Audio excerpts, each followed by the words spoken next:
What's up, everybody? So before we get into this, I just want to let you guys know that I'm still coaching on Metafy. If you guys are trying to get better with FGC characters in general, or any character at all, I've been coaching for well over 3 years, and I would love for you guys to become another one of my students. Just to let you guys know, I do offer 15% off for all Twitch subs, so if you guys are one of my Twitch subscribers and you guys didn't know this, that is something I offer, and if you're not a Twitch sub yet, you should be. I definitely would appreciate having you guys and joining the dojo. Thank you guys so much, and enjoy the video.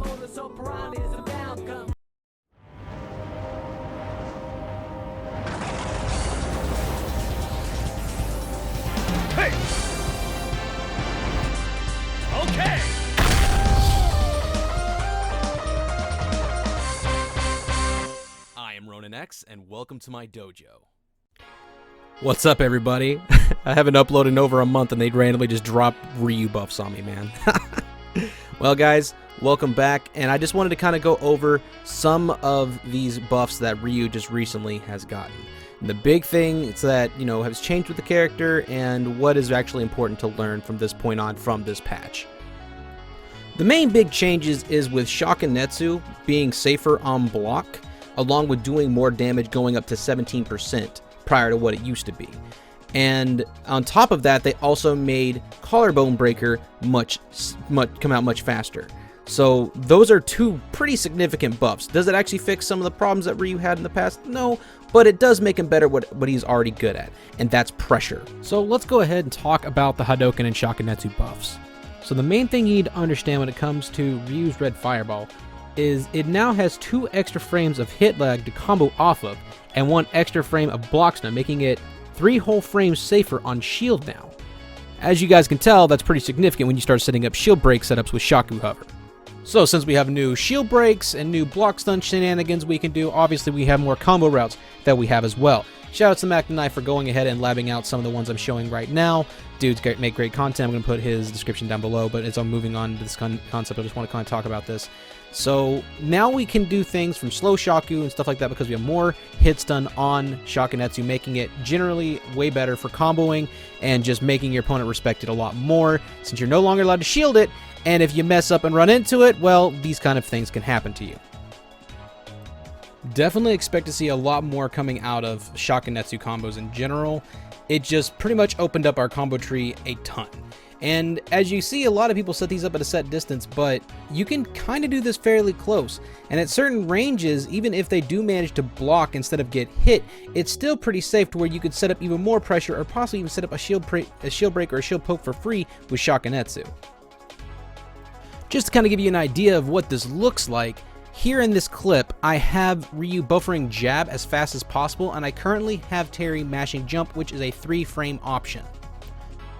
So essentially, at this range, if you are to immediately buffer another Shakinetsu as soon as the first one dissipates, you are now able to jail your opponent successfully in block if they mash jump, and if they hold shield, it is guaranteed shield poke, and pretty much any other button they push at all is just going to get them hit. This is enormous for Ryu, because what this means is we can essentially approach with slow Shakinetsu at pretty decent ranges, along with being able to put on even more pressure, guaranteed shield pokes, and some breaks and stuff like that at a little longer range, instead of being as close as what you just saw.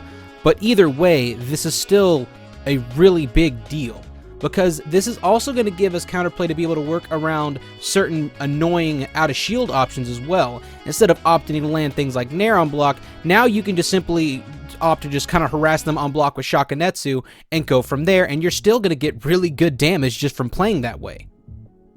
So yes, Shaku buffs are amazing, but we haven't even gotten into one of the biggest buffs yet, and that's the fact that because the damage output of Hadouken has been buffed, it also just out-prioritizes a lot of lower priority projectiles now, meaning that it can actually just outzone a lot of tools.